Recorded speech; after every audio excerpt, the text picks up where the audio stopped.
You're muted, in case you didn't know it. Okay, can you hear me fine on the internet there? Much better. Now we hear you. Hear me okay? Yes. Okay, thank you. Thank you, thank you. I'm Steve Barker, going to be your host today. And I'm going to remind you, you are a magnificent, unique, and radiant aspect of the divine. And I can say that with authority here at Fellowship of Spirit, because our mission is to positively affect our world by extending peace, love, spirituality, understanding, friendship, and friendship to all people with grace and gratitude. And our vision to be a spiritual center of awakening for the I Am consciousness. And our vision is better than my vision, so pardon me if I foul a couple of words here or there. But anyway, we have a great program for you today. And I'm going to just start it right off with Prelude by Shay Johnson. And it's a Karen Drucker song, which we all love those. And There Is Only Love. Yeah, it's a Karen Drucker day. Pardon? It's a Karen Drucker day. Karen Drucker. So all the songs are Karen Drucker? Yeah. Wow. I love that. There is only love. There is only love. Love that heals, love that sets us free. There is only love. There is only peace. There is only peace. Peace that heals, peace that sets us free. There is only peace. There is only joy. There is only joy. Joy that heals, joy that sets us free. There is only joy. There is only love. There is only love. Love that heals, love that sets us free. There is only love. Beautiful. Thank you, Shay. Okay, Jerry's going to come up and give us an announcement. You don't need to move it. Just Okay. I'll lean in close to you. Oh, I love that. Okay. This book is a Medicine Wheel workbook, and it's an interesting book. It was suggested for a possible reading of ours or a class by Larry and Jeanette Larson. And they're going to come and visit us the 15th, I think, of this month, whatever the third Sunday is, and visit with us. And then one of them is speaking in April and one of them speaking in May. And so I want you to meet them, but they also take your hands off of it. Take your hands off of it. I know, but that's not me. It's Yes. somebody else. It's Susan. Okay. All right, because your fingers are over the holes. Anyway, I just wanted you all to get a look at this book. We're possibly going to study it and come on the third Sunday and meet them. Thank you. Cool. Wow. Springtime joyous news there. I'm looking forward to that. And that was, the name of Susan and Randy's enterprise there was Medicine Wheel. So, what a coincidence. Okay, so we need an opening prayer, and I'm wondering if Susan has been Yes, I am here, Steve. The All thing right. is for some reason my video is not working. Okay, that's However, the fine. synchronicity is absolutely incredible Okay, do you have because activity? Do you have uh, activity going on around you? so We just want, anyway, okay. the synchronicity was incredible because in our front door there is it says only peace is here, and then I just put up something, love is the family. So it was just really interesting that you had all of that. So thank you, Shay. I really appreciate that. Okay, and I know I hear an echo. So anyway, let's start us off with an opening prayer.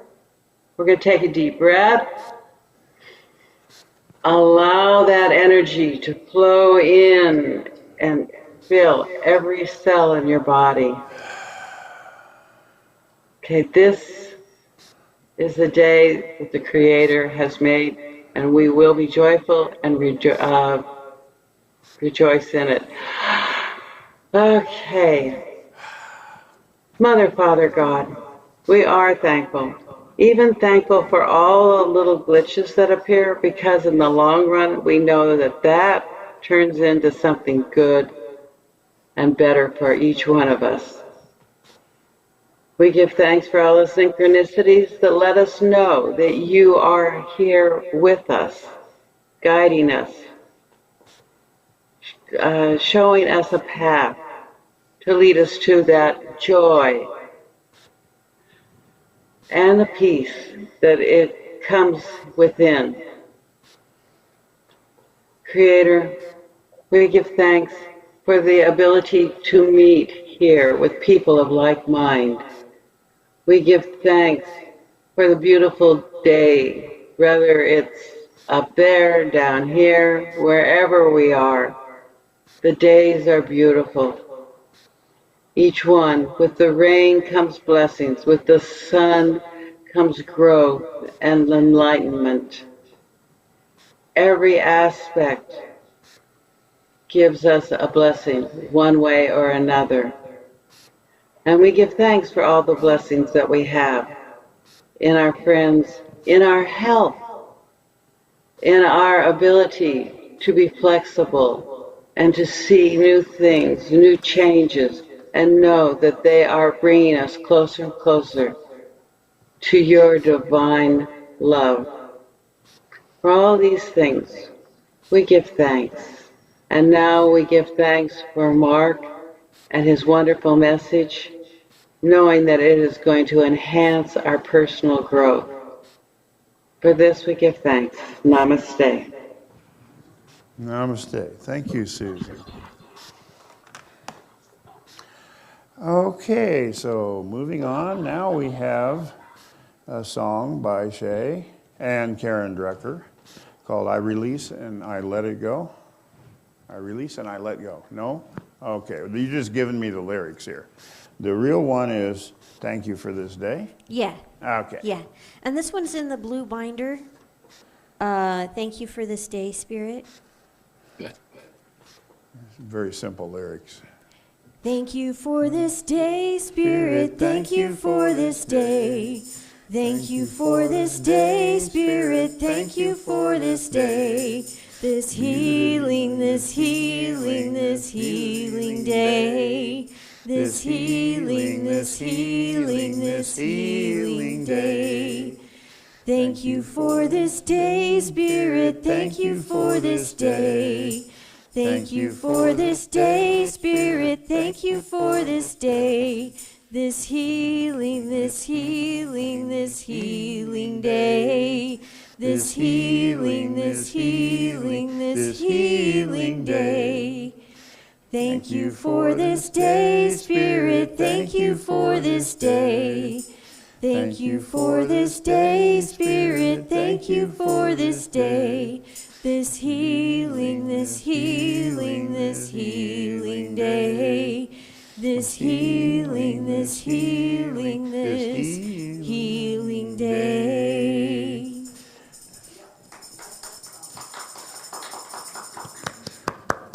Thank you, Shay. Okay, I'm going to read our reflection moment, and you can all read along with me if you will. Love produces a flow of energy that I now feel. I love others more than ever, and I feel privileged to be here. Love flows from one person to another as we create an atmosphere of holiness. And so it is. And that was penned by Midge Jones, who I had the honor of living with for about 6 years. Okay. So, spiritual energy treatment. Do we have any plan for that? All right. Here comes Katie.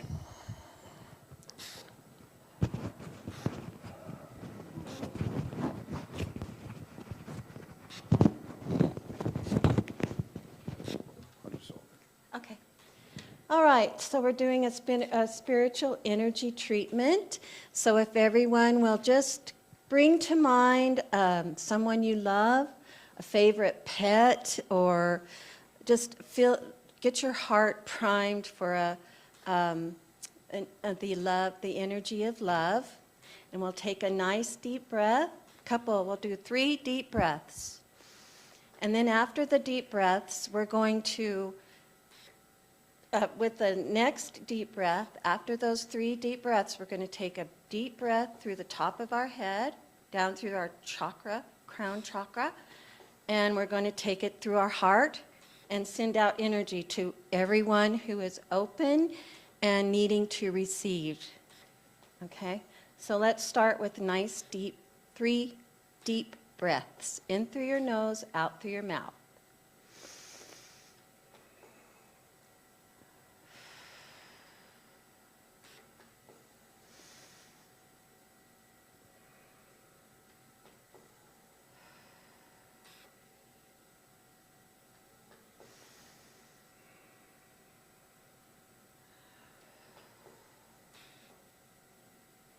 And now with this next inhalation through the top of your head, bringing in love and light and healing energy power.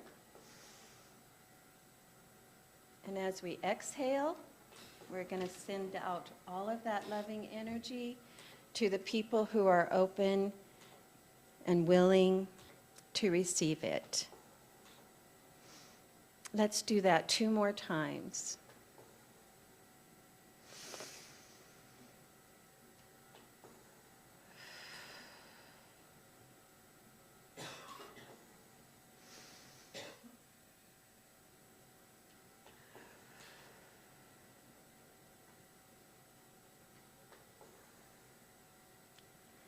All right, thank you, everyone.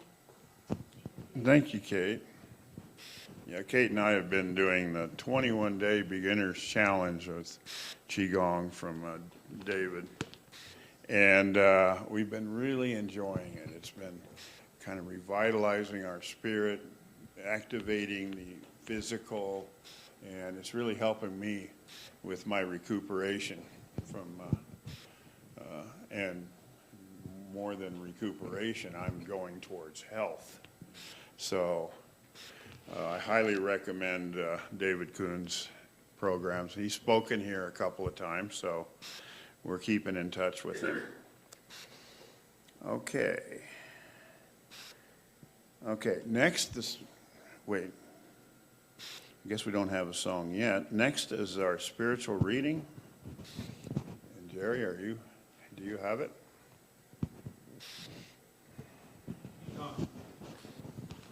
What? She's on. You hold it for me? Thank you. Set aside quiet time every day. As I began to write this strategy, it's exactly 4:30 in the morning, my favorite time of the day, not mine. I'm reading out of Don't Sweat the Small Stuff. I still have at least an hour and a half before my wife and children get out of bed, and the phone begins to ring at least an hour before anyone can ask me to do anything. It's absolutely silent outside, and I'm in complete solitude. There is something rejuvenating and peaceful about being alone and having some time to reflect, work, or simply enjoy the quiet. I've been working in the stress management field for well over a decade. In that time, I've met some extraordinary people.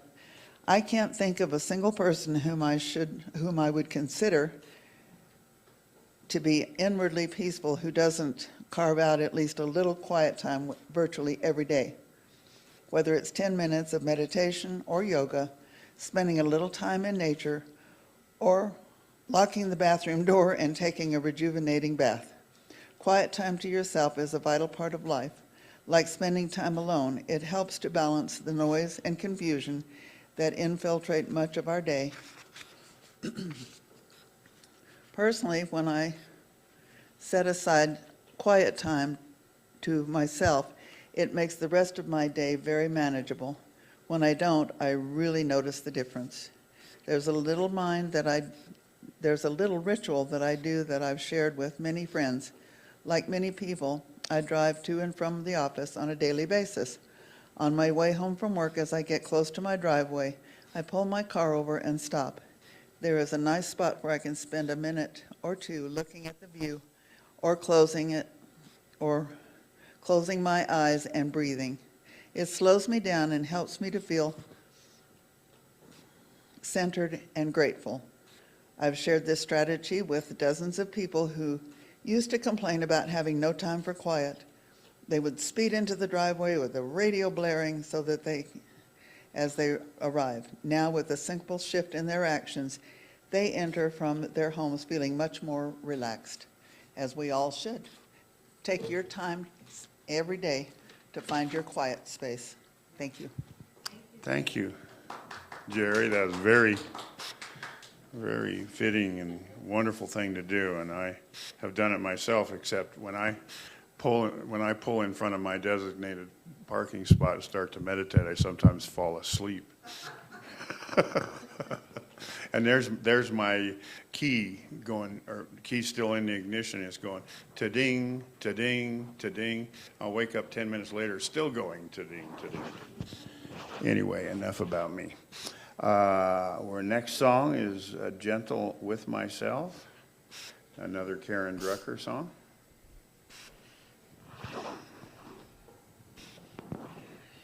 I am gentle with myself. I am gentle with myself, and I hold myself like a newborn baby child. I will be gentle with myself. I will be gentle with myself, and I will hold myself like a newborn baby child. I will be tender with my heart. I will be tender with my heart, and I will hold my heart like a newborn baby child. I will be tender with my heart.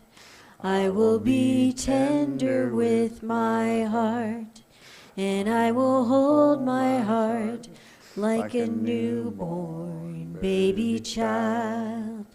And I will only go as fast as the slowest part of me feels safe to go. And I will only go as fast as the slowest part of me feels safe to go. I will be easy on myself. I will be easy on myself, and I will hold myself like a newborn baby child. I will be easy on myself. I will be easy on myself, and I will hold myself like a newborn baby child. And I will only go as fast as the slowest part of me feels safe to go. And I will only go as fast as the slowest part of me feels safe to go. I am gentle with myself. I am gentle with myself, and I hold myself like a newborn baby child. I am gentle with myself. I am gentle with myself, and I hold myself like a newborn baby child. And I rock myself like a newborn baby child. And I hold myself like a newborn baby child. And I love myself like a newborn baby child. Thank you, Shay. Very lovely. Great way to lead into our next act, which is Mark Wolf. And he's got a really interesting title, Whiz Kid Challenges Elders. And I can't wait to hear about it, Mark, so I'm going to hand it right over to you. All right, Steve, thank you. Thank you. A very nice introduction. So good morning to all of you there at Fellowship of Spirit in beautiful Farmington, New Mexico. I am indeed happy to be here with all of you this morning. Listen, here's the thing. Of all the places that we could be, here we are together. I mean, what a wonderful and amazing thing. I mean, seriously. So, welcome to the month of March. Wow, here we are. And it was just like I said, wasn't it? February is so short, and it just felt like it was the first. It was Valentine's Day, and then we're talking about, what is it, the 27th or 28th? No way. Well, what happened, And here we are in the month of March. And so March, I love March. March is the month of Lent, and it is spring break, and it's basketball and shamrocks and wind and tumbleweeds if you live in beautiful Farmington, New Mexico. And my birthday, by the way. So anyway, thinking of my birthday in March, I decided that it was time that I needed to share a story with all of you. It's a very private story, and hardly anyone knows the story anymore, maybe no one. It's the story of a moment that changed my life every day for the rest of my life up to this very moment is a result. And the moment when the curtain was opened and the karmic drama of my life on earth began. And with credit, always credit going to my teachers in the Kabbalah, I want to share with you the insights that come when karma is finally, really, truly resolved. This is the reports from the edge, if you will. And so I've chosen to call this morning's message, Whiz Kid Challenges Elders. As Steve just said, it is a story of love and ego, and as all good stories from planet Earth tend to be. Whiz Kid Challenges Elders. Now, we have to ask a question. You know how we do here. We ask a question. Where does that come from? It is not something I made up. I do not take credit for that. It was a headline. It was a newspaper headline from long, long ago. But as usual, I'm already ahead of myself. Let me tell you the story of the Whiz Kid. That was me, by the way. Now, here, I was a smart kid. Okay, that's for real. I was a smart kid. I was bright and precocious and very sensitive to the energy, the spiritual and psychic energy in my environment. But real, bright kid. Dinosaurs. I loved dinosaurs decades before they started to be trendy, and airplanes. I had a real passion for airplanes and stars and planets. And by the time I was 18, my mother would have been glad to tell you this. By the time I was 18 months old, I knew the alphabet and could recognize the letters and was starting to teach myself to read. And I was full of questions. Uh, and my mom said that sometimes the questions that I asked frightened her. She said that I was asking thoughtful and intelligent questions about things that I should not have known anything about. And she was scared.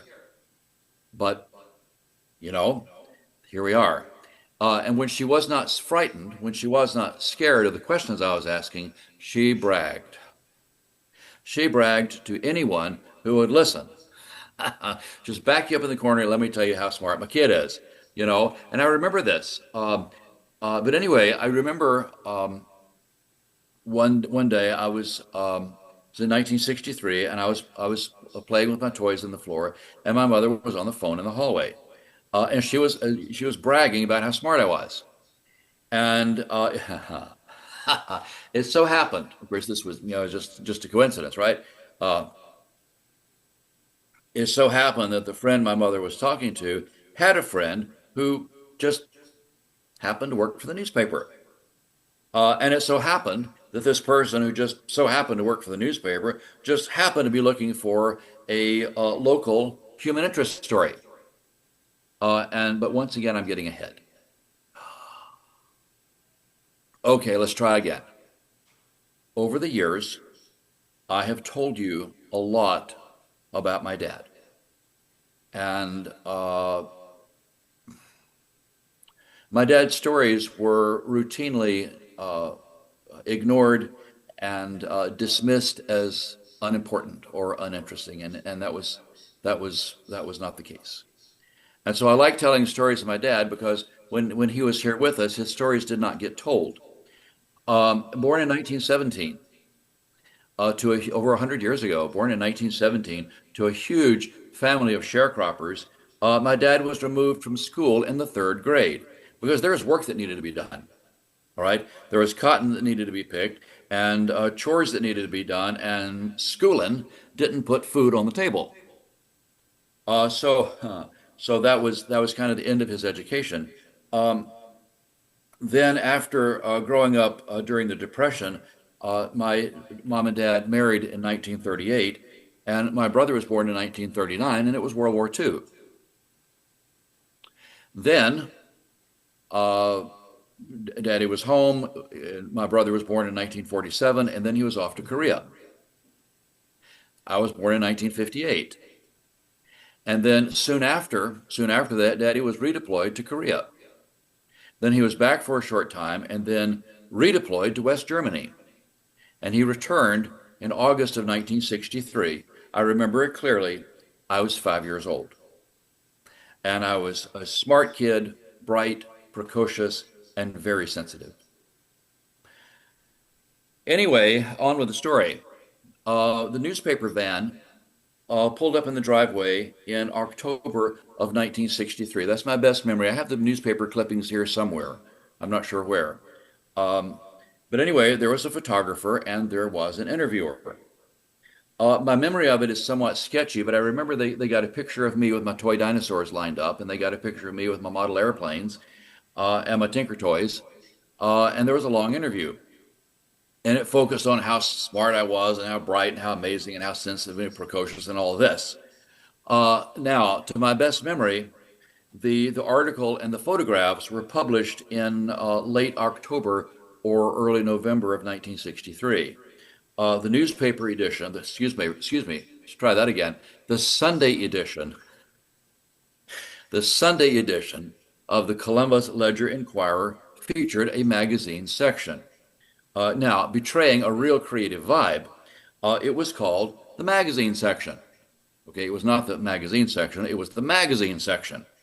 And the magazine section was local interest, local stuff, local interest.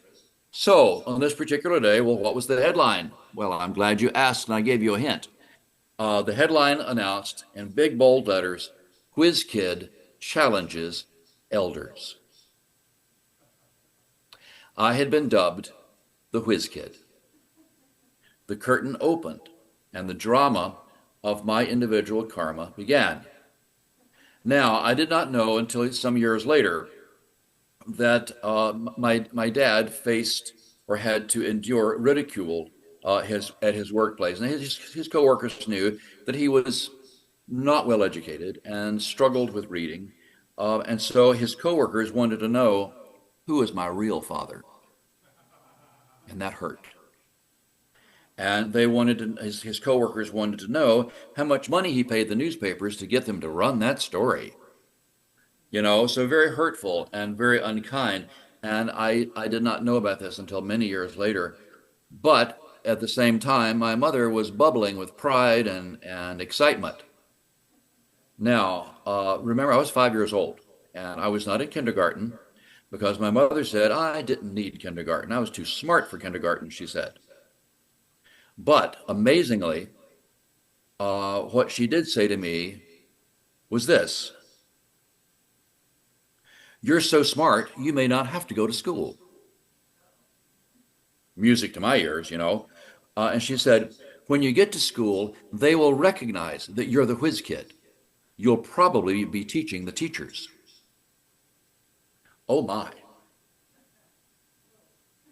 Okay. She said that. Now, why would she ever say a thing like that, you know? But anyway, the whiz kid, this whole whiz kid thing in the newspaper, it blew over pretty quick. It blew over everywhere except in one place. In my mind, it was alive and very well and was taking on a life of its own. Well, not only was it alive and well, but it also became the voice of my ego and the invisible hands that pulled my strings. Oh, did my strings get pulled? Getting ahead of myself once again. That statement that my mother made to me sank deep down into my subconscious, where it would become invisible until, as I said, it would become invisible until I found it one night. I stumbled over it one night in 2010. Now, the battle to get me to go to school began in September of 1964. I didn't like school. I did not like school. The lessons bored me. I didn't like the noise. It was noisy. And I didn't like the jagged, chaotic, abrasive energy that clung to the toys that the children played with. I didn't like the way the building smelled. I didn't like the way them other children smelled. And I was certain that it was a mistake. I didn't belong there. And why did they not recognize that I was the whiz kid? My mom said they were going to recognize me as the whiz kid, and they didn't. Well, she also said that I was going to be teaching the teachers. Well, listen, I'm going to tell you something. Teachers don't like that. Okay, especially when you're 6 years old. The teachers do not appreciate that. Just want you to know. And I was confused. Okay, I was confused. And so I began looking for recognition. But there was more. There was so much more. I somehow came to the conclusion that my parents loved me because I was this so-called whiz kid. That was the reason that they loved me. And if I were not the whiz kid, they would not love me anymore. And in my secret heart of hearts, I knew that I was not any whiz kid. And so I had to make sure that nobody could see that and nobody could find that. Because if they found out, then I would not get love any longer. I needed the reassurance that for the external reassurance from everybody out there, that I really was the whiz kid. But that's really just another way of saying that I really, really needed, okay? I really needed to hear people acknowledge, recognize, and be amazed that I was the whiz kid. I was waiting for that and looking for that and not finding it. And so if I had a question about something, often I did not ask my question Because if I had a question, then obviously I was not the whiz kid. And therefore, I did not deserve love. Okay. Or if I did not understand something, did not dare ask for explanation, because of course I didn't ask. Because if I had to ask, that would be like admitting that I was not the whiz kid. And I was afraid. So, desperately searching for recognition, desperately seeking validation, okay? Desperately needing, I went forth into life. What could go wrong? You know? Now, I was searching, I was going to be recognized as the whiz kid. You know, somewhere I was going to be recognized. Now, my elementary school had two separate wings. You know, it's kind of like built kind of like this. And the one wing had the first, second, and third grades, and then the newer wing had the library, the admin offices, and the fourth, fifth, and sixth grades, and the cafeteria was in between. And I was looking forward. I was excited. I was looking forward. I was gonna move to the newer wing. I was gonna be so grown up. I was gonna be in fourth grade. How grown up is that? You know, fourth grade, and I would finally be recognized as the whiz kid. I was not. Okay, I was not. So I wanted to get involved in music because my mother said, she said that I had these long, slim, artistic fingers that were just made for the piano, she said. And I was the whiz kid after all. Well, I was probably the new Mozart.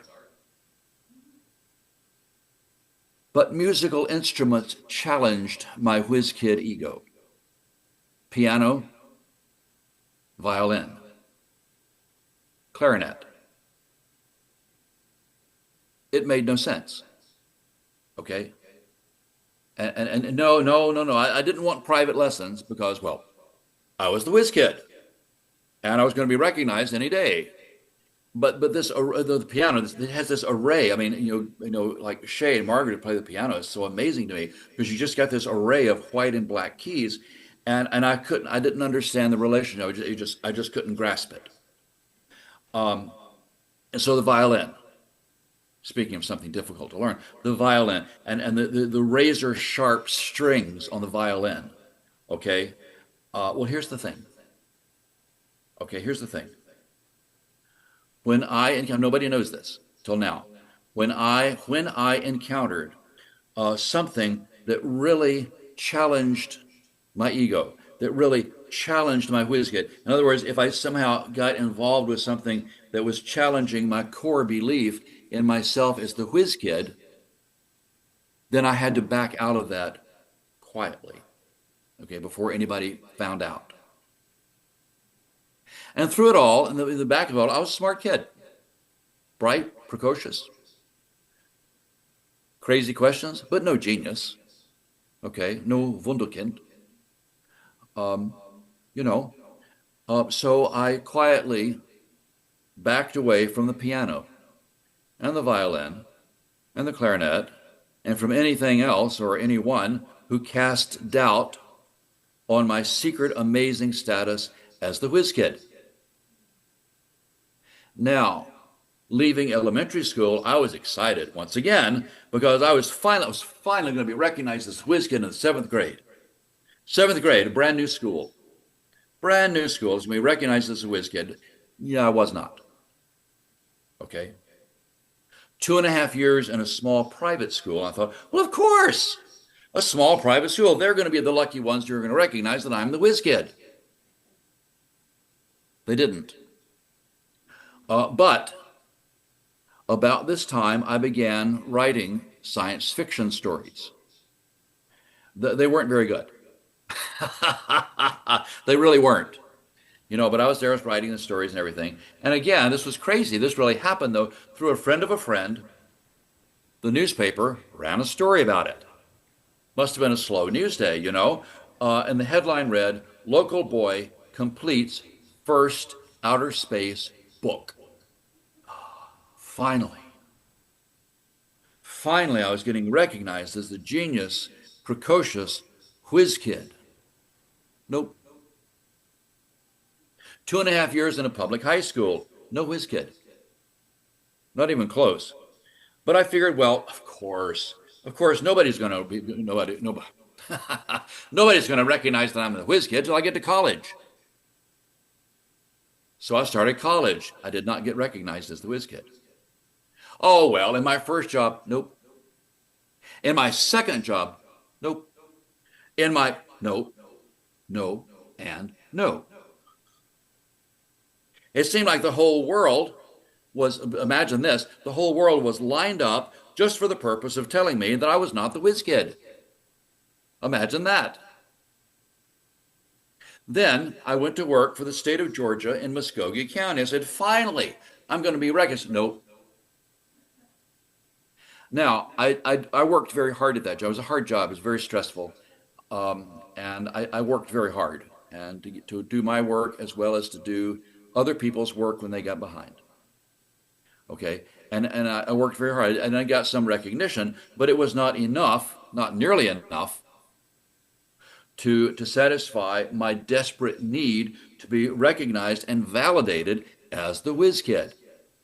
This has been going on for years now. There's, but it was enough. I worked very hard. It was enough to get me a promotion to the office in Fulton County, which is most of Atlanta is in Fulton County. So I moved to Atlanta. Now I have to tell you this. I was a mass of issues and insecurity and anger. Because on one level, a very deep level, in spite of all the evidence to the contrary, and in spite of the whole world lined up to tell me that I was wrong, on one level, I was convinced that I was the whiz kid. And on another level, I was very frightened and very insecure and quite frightened that somebody was going to find it out. And I was becoming angry because I was doing all this stuff and going to all these places and nobody ever recognized that I was the whiz kid. So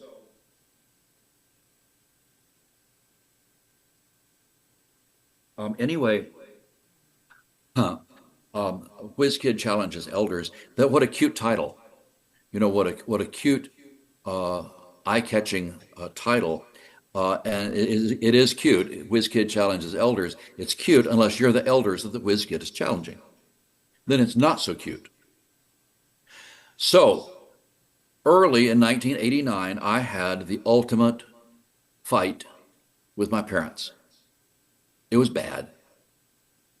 It was real bad. And it would be 15 years. It'd be 15 years before we were finally able to move past. It was bad. But in the spring of 1989, I got connected with Science of Mind with the Atlanta Church of Religious Science. It was what I needed at the moment I needed it. And in the late summer of 1989, I enrolled in the first year of ministerial school at the Atlanta Church of Religious Science. Why? Why would I, why? Why? We have to ask a question. We have to ask a question. Why did I enroll in ministerial school? Here's the answer. I did that in order to get recognition as the whiz kid. That's the reason for it. Like everything else I did, it was looking for that validation. I needed recognition and I needed validation as the whiz kid. And it sounds crazy, doesn't it? It sounds crazy, like Susan. Of Course in Miracles says the ego is crazy. It's insane. Yeah, it is. But there was also another reason. I enrolled in ministerial school in order to get validation from my parents. Okay? I needed them to validate me as a good person, a spiritual person, a spiritual seeker, a good person. I needed them to acknowledge, I needed that validation from them. I did not get it. Okay. But I did remain in ministerial school for 5 years, and I finished in the spring of 1994. And I was very blessed shortly after that with the miracle of meeting all of you at Fellowship of Spirit there in beautiful Farmington, New Mexico. Fast forward a little bit, we sold my house in Atlanta just ahead of the '96 Olympics and came to Farmington. Why? To get recognition as the whiz kid and to get validation as a good person from my parents. Now, here's the thing. I love you all. I really do. And that's why I want you to know that there was what was going on in my deeper mind when we arrived in Farmington in 1996. I needed validation because, listen, I was coming apart. I was coming apart inside. And I've said this before that the part of the miracle here is that I did not end up in addicted to a substance or in an institution of some kind because I was desperately looking for validation. I couldn't find it, and if I didn't find it, then my parents are not going to love me because they're going to find out I'm not the whiz kid, and I was desperately seeking that validation that I really was a good person. And then I had worked and worked to be recognized as the whiz kid, and that recognition never came. Okay? Why? Why not? You fast forward or you skip ahead or you turn 100 pages or whatever we do. It's 2010. All right, it's 2010. I was living in Farmington. I was working at the library, and it was a little before Christmas of 2010, and I will always remember. And I just realized suddenly in a moment, in a flash, in that flash of insight, that the door opens and you can't unsee what you've seen. You can't go back. You can't unsee it, and that's how it was. I had this flash in a moment. It was in a flash. I realized, and I said out loud, "I'm not the whiz kid. I'm not the whiz kid. I'm not the whiz kid." It was a delusion. And I began to refer to it in 2010 as the whiz kid delusion because I was not the whiz kid. I was smart, I was precocious, I was a bright kid. But the self-image that I had embraced so passionately, so fervently, this headline that I had embraced so completely was just a headline. It was just a headline and quickly forgotten, except by me. Now, here's the thing. I'm a smart man, except for math. And I have a spiritual path, and that whole thing, the whole whiz kid thing, it was a delusion. It was something that presented itself to be healed and to move past. A karmic lesson from way back that returned in this lifetime so that it could be healed, and I'm here to report what that's like. Okay? I want to share with all of you the light, what the light has taught me, what the light of the Creator has taught me throughout my life. These are spiritual lessons that have no words. All right? These lessons were taught to me without words. They were taught to me by a teacher who has the ability to move circumstances around in order to teach me what I needed to know, as well as what I had failed to learn 800 years ago. That's the way it is for all of us, because listen, here's the thing. In the eyes of God, you are perfect and beautiful. All right? If you really are beautiful and perfect in the eyes of God, then how you appear in the eyes of other people does not really matter. And it really doesn't. Okay? So don't pursue the attention. Don't pursue their attention or their approval. All right? Be who you are. Okay? Be your light, that perfection, that beauty hiding behind the anger, behind the disappointment, behind the insecurity, behind, that thing that you want nobody to know about. Be who you are behind all of that. As if you woke up this morning, listen, you woke up this morning, and I assume that you all did. You woke up this morning, it is only because you have more light to share and also more light to receive. All right? The whiz kid was a delusion, because it covered up my real gifts. And it covered them up with just a cheap imitation.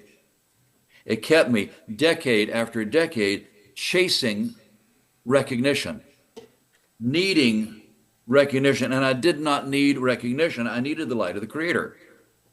All right? I did not need validation. All right? Because listen, and what an enormous liberating thing that was when I finally got it. I don't need validation from people who are as lost and frightened as I was. They need the light of the Creator shining through me. All right? And when I have the light shining through the light of the Creator shining through me, and I have the light of the Creator moving through me, that's everything I could possibly want. There is nothing I could possibly want that is outside the light of the Creator. But the whiz kid kept me convinced that I was amazing. My ego was incredible, and everybody's going to know it. Everybody's going to recognize and celebrate my ego for the amazing and astounding thing that it was, and it's no wonder that people all lined up to tell me that it wasn't true. I was just too stubborn to see it, you know.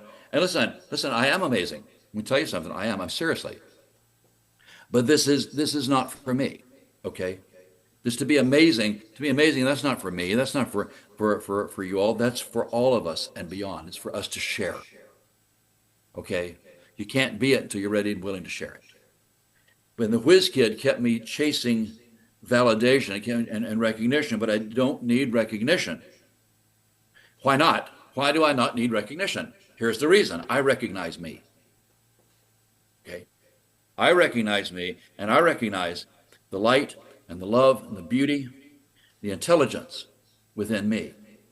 I recognize my strength, an amazing, incredible strength. I had no idea. All right? But the light taught me. And the light within me was strength for me until I was strong enough. Isn't that what parents do? I recognize your strength. I recognize your beauty. I recognize your light. All right?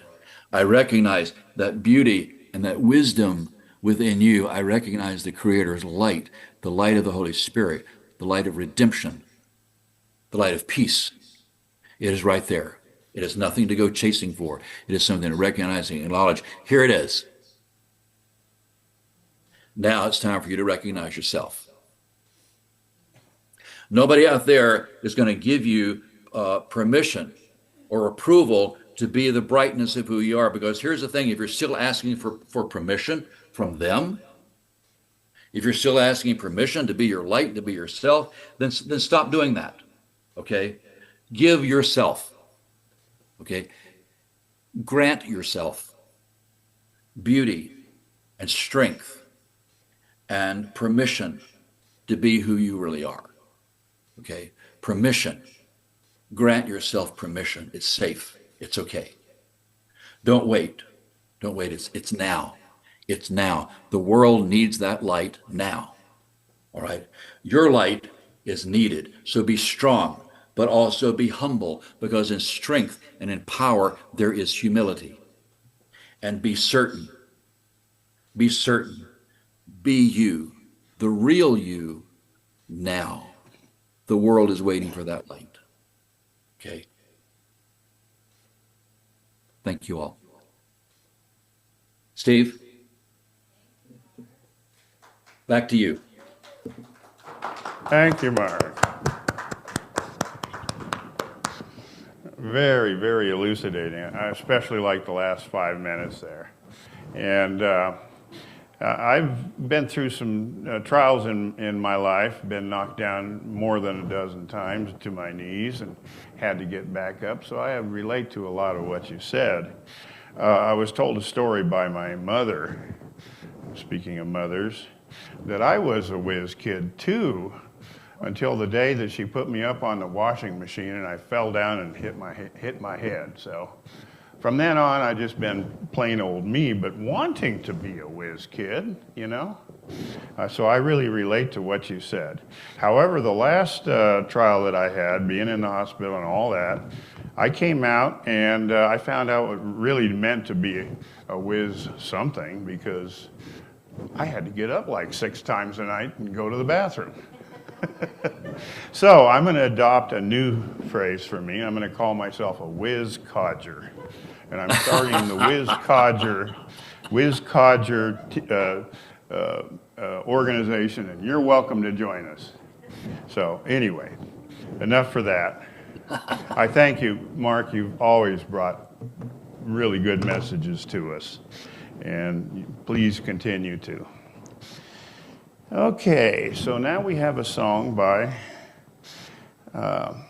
Shay, another one by Karen Drucker, called I Release and I Let Go.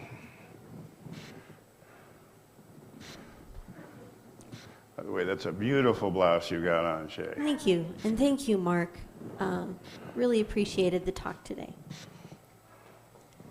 I release and I let go. I let the Spirit run my life, and my heart is open wide. Yes, I'm only here for God. No more struggle, no more strife.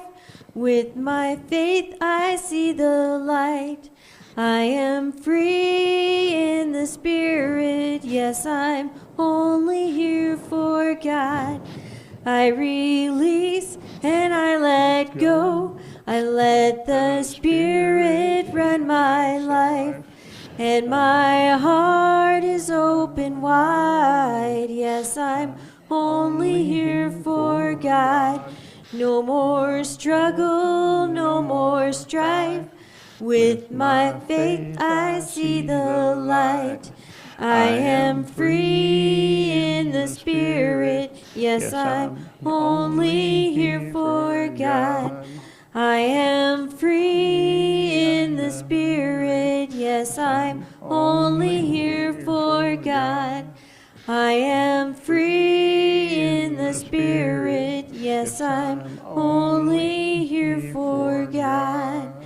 I am free in the Spirit. Yes, I'm only here for God. Lovely, Shay, very lovely.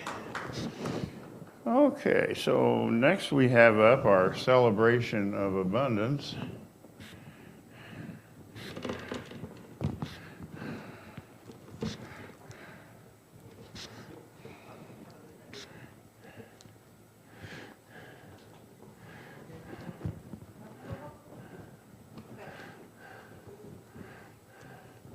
And so we will take and put our offering over our heart and dedicate it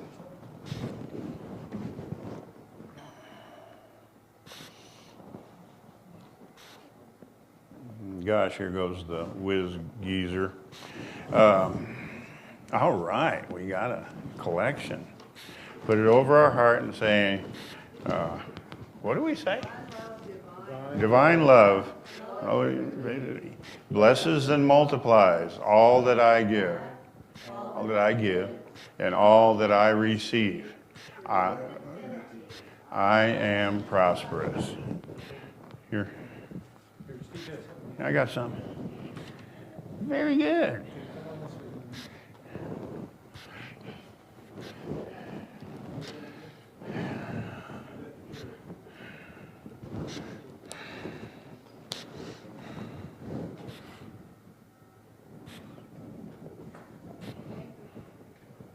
Thank you. Yes, put them.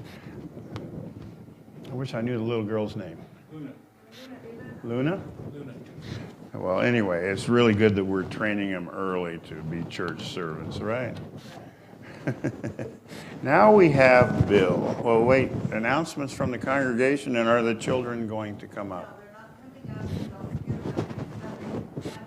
Okay, so another announcement is next Sunday is the first day of daylight savings.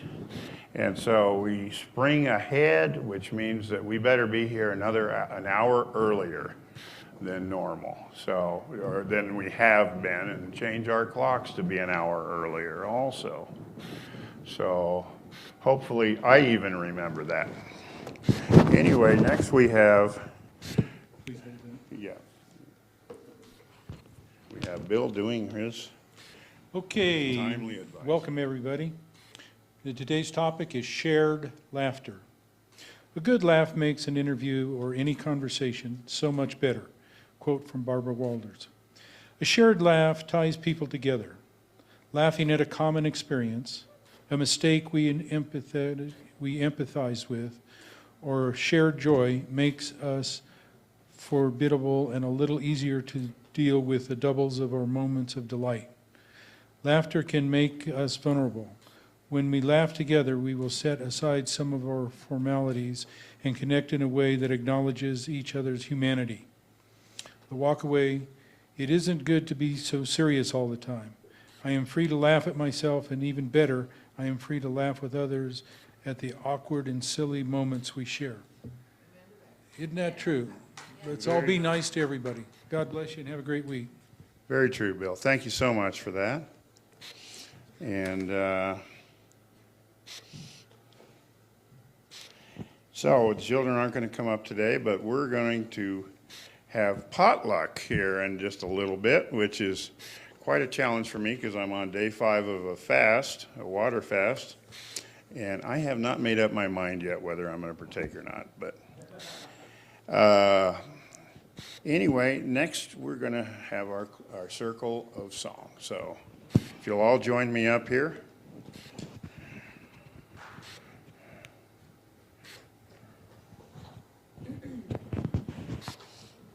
I'll get over here.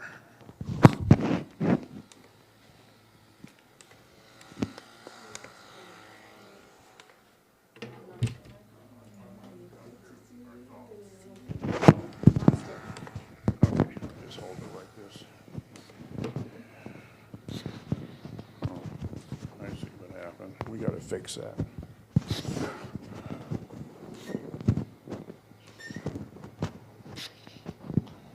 Oh, you got to get this. Okay. God bless America, land that I love. Stand beside her and guide her through the night with the light from above. From the mountains to the prairies, to the oceans white with foam. God bless America, my home, sweet home. God bless America, my home, sweet home. Weave us together in unity and love. Weave us together in unity, and yes, there is peace on earth, and yes, it begins with me. Yes, there is peace on earth, and peace that will never be. With God as our Father, family all are we. So let us walk with each other in perfect harmony. Yes, peace begins with me. Yes, this is the moment now. With every breath I take, let this be my joyous vow. To take each moment and live each moment in peace eternally. Yes, there is peace on earth, and yes, it begins with me. All right. Thank you all for being here and enjoying this and our online They're gone. Okay. I guess it's just the 5 or 6 of 10 of us, whoever is here. And see you next week. Thank you. Yes. Hey, good to see you. Yeah.